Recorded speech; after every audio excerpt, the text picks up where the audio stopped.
Well, just wanted to quickly say hello and thank you for joining to everyone on the session. I'm Emily Merriman. I'm an enterprise account executive at Knotch, and I'm joined by Javier Boix, the head of U.S. communications at AbbVie. So really excited to have you, Javier. Thank you for joining us. And for those of you that might not know AbbVie, you probably have potentially one of their products in your medicine cabinet or bathroom somewhere.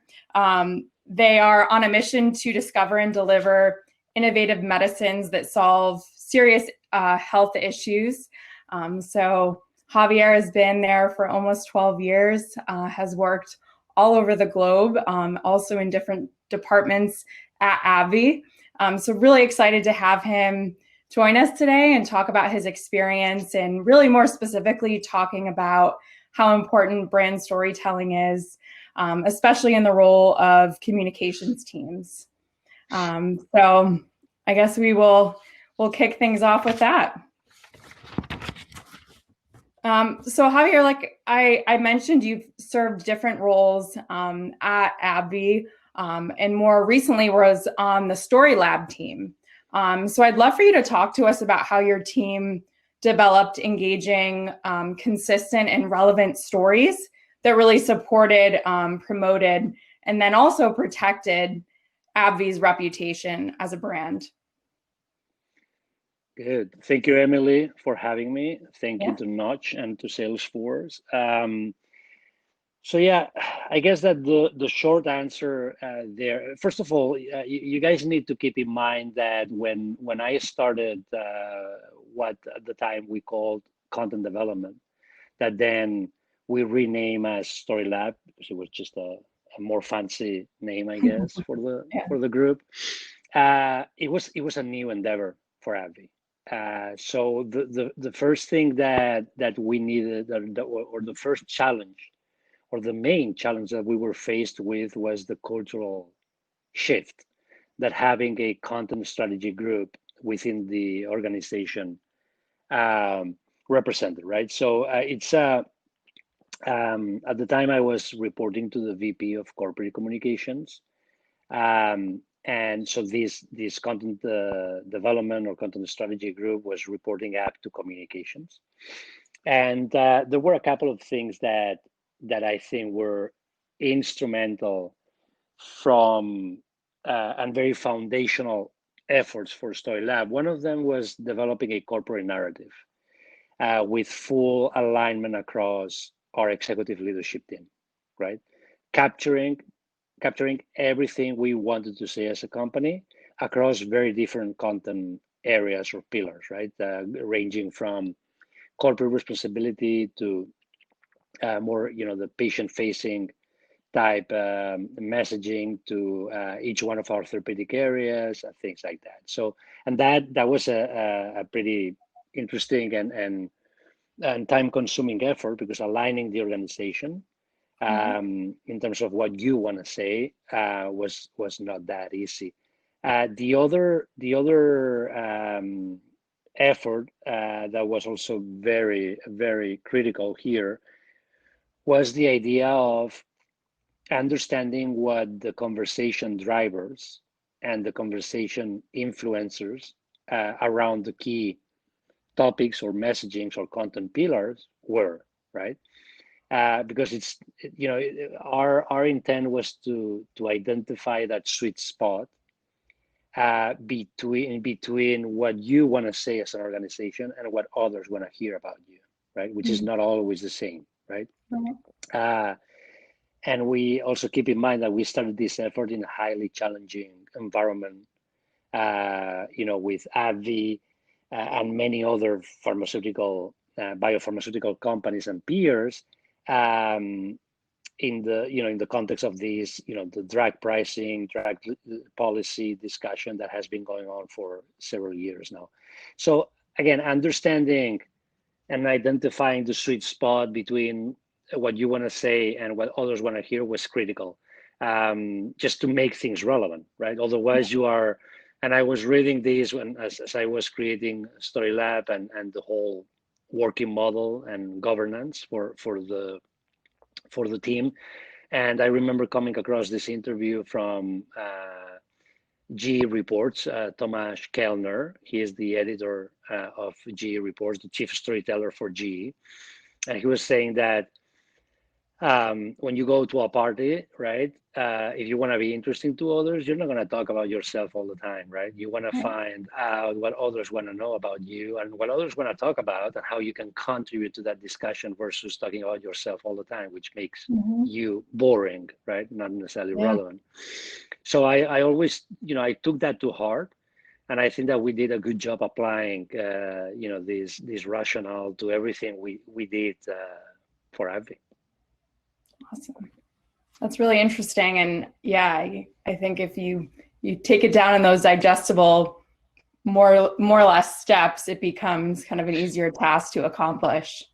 Kind of in that similar vein, what would you offer advice to brands that are struggling to either strengthen their own brand voice or really actually create their own brand voice, especially now with, recent events?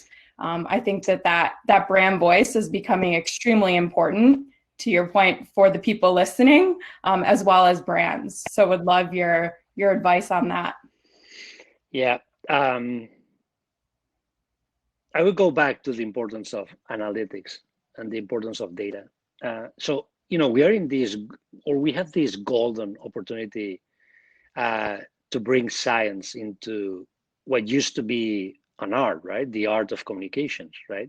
And I no longer consider communications an art. To me, it's much more of a science than an art at this point, right? And that is because we have the ability now to use data, insights, analytics to actually inform how we think about our storytelling efforts, our content efforts, right? We at AbbVie in the last 12 months embarked on this effort to create a communications competency framework. And one of the 7 competencies was the ability to translate data into actionable insights, right? Which tells you, the whole capability in terms of data generation and insight generation is here to stay. And it has become a central part of our role. So I would say that that to your question, go back to data. Go back, spend your money, your effort, your time, your energy in understanding both, again, what you want to say, but most importantly, what others want to hear from you, how others are driving the conversation, what are the things that they are engaged, topics that are engaging in, and how can you contribute to the discussion with value based on your core principles, based on your strategic, based on your mission as a company, what you stand for as a company, right? There's always a happy medium there. It's just a matter of sitting down and getting into the weeds in terms of understanding, again, what others want to hear from you and how that can be met by what you stand for, right? Yeah, so marrying of that data with some of the other research that you're doing about what you're saying with customers wanting to hear it, but also aligning that back to brand vision. That's interesting. Kind of just switching gears a little bit, you mentioned analytics, which a lot of times you don't hear coming from communications teams. In your opinion, how important is it for communications teams to work across the organization? So whether that's marketing, whether that's data, technology, legal, what is your stance on that and why? Well, my stance is very clear and actually very bold. Something that actually my experience with my team, we've been working or focusing a lot on, is the idea that the soft skills of collaboration, being able to understand the strengths of your co-workers and other functions that work very, very closely with you is critical, right? So especially in highly matrix organizations like AbbVie, we are part of what we call brand teams, right?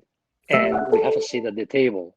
So the seat at the table and having a voice is no longer the issue. The issue is now, how do you stop being territorial as a public affairs professional or communications professional and start collaborating in a much more effective fashion? It doesn't really matter where the content or the story comes from. If we all have a seat at the table, the only thing that matters is how effective you are connecting with your audience, right? And obviously, Emily, connecting and collaborating with marketing, right? Especially in the case of pharma, with consumer marketing, with paid media teams, with analytics teams, with customer experience is critical. Not only because they are great teams and they have great capabilities, but also because they have a lot more resources than communications. So you can only win if you establish and build a good collaboration with these teams, right? We are lucky at AbbVie because from a structural and organizational standpoint, we're very advanced from that standpoint, and we do have a very well orchestrated brand dynamic, right? And again, we have a brand team leader, but everybody else has a seat at the table, has a say in all decisions, whether they are connected to the brand or not. That doesn't really matter because you are part of the business, right? But again, it's the idea that for sure it's a must that we collaborate effectively, that we find common ground with other functions, that the lines between marketing and communications are increasingly blurry. And I no longer necessarily identify myself as a communicator or as a marketer. It doesn't really matter. What matters is the brand and how to make that brand be relevant, become relevant to your audience, right? Whether that is the patient, the HCP, it's up for discussion. Really interesting. I really like the last point about kind of the shift to brand, because I think a lot of the organizations that we're talking to and what we're seeing in the market, it definitely is moving in that direction because they are so intertwined. Marketing, communications, it's all about that brand voice piece. So really interesting. I'm going to actually take one of the questions because I thought it was interesting, and it was kind of more so on the last question with you talking about the science and the data behind a lot of the storytelling that you're doing. So this question is more around asking, is following the science and data too far? Kind of the art versus science piece of communications. Is there a fear in allowing that to happen?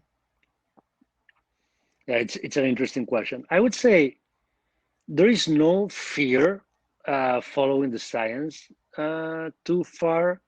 There's probably fear, or more of a healthy tension in terms of from a content creation standpoint.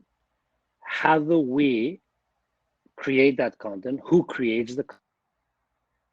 And how do we ensure that there is no duplication but complementary efforts, right? And that goes back to seeing the world through the lens of the brand and not through the lens of the function that you are representing in that brand team, right? So, and there's people more mature, there are functions more developed and more advanced, and functions less developed or less advanced.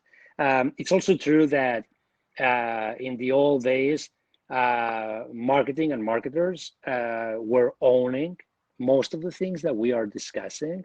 And at this point, I think that we live in an era where there's a lot more understanding of what each other can do, and less prescriptive marketers out there telling you what you need to do, right? I'm speaking from an AbbVie standpoint. The AbbVie experience is very good in this regard. I don't know if that would apply across the board or across industries. But in any case, no fear to following the science. I think that I can see how, at least at AbbVie, our investment in data analytics and what we call our data lake, and how to turn all those pieces of information into true insights that inform our content development and our ways to engage with consumers is, increasing in a very, very, very, strong fashion. Has been increasing. The importance, probably the last couple of years, has been very significant. But there's this healthy tension always, right? And again, the soft skills of collaborating, navigating relationships and politics, internal politics, to make sure that, again, the brand trumps the function, is very important. Cool.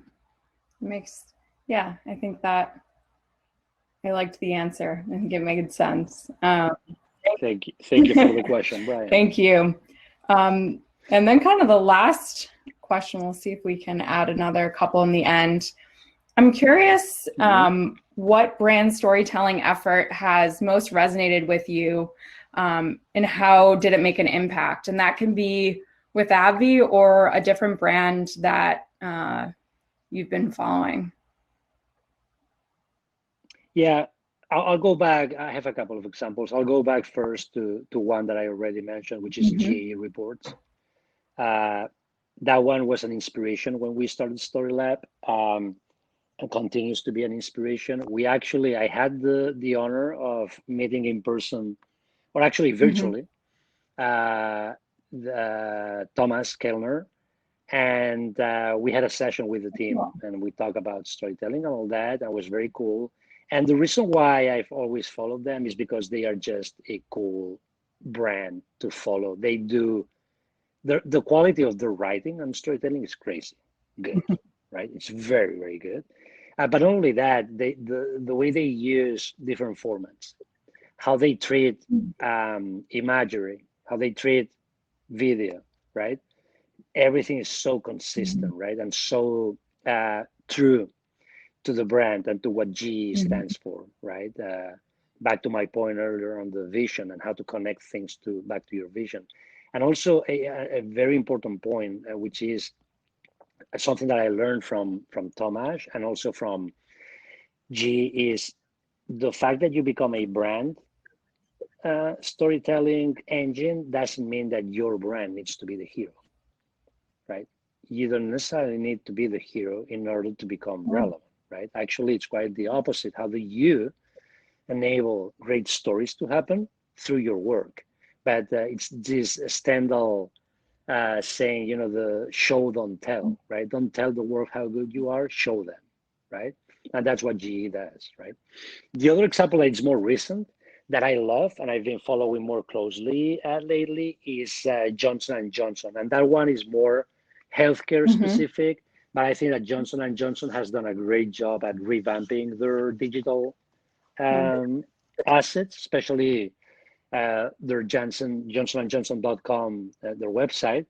And there's, you can tell how storytelling drives the way the website is positioned and everything. And it's their corporate website, right? So, but I love the fact that it's one thing.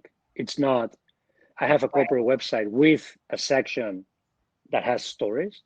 It just basically intertwined across the website. It's pure storytelling across the board. So, and I love the effort, and I think that they are doing a very, very good job. Yeah, I think that point has withstood time too. More, that a story is going to get your message across so much more than if, again, you're the brand telling people what you want them to hear. Tell them a story that they can connect with, and then you're let the story do the selling for you.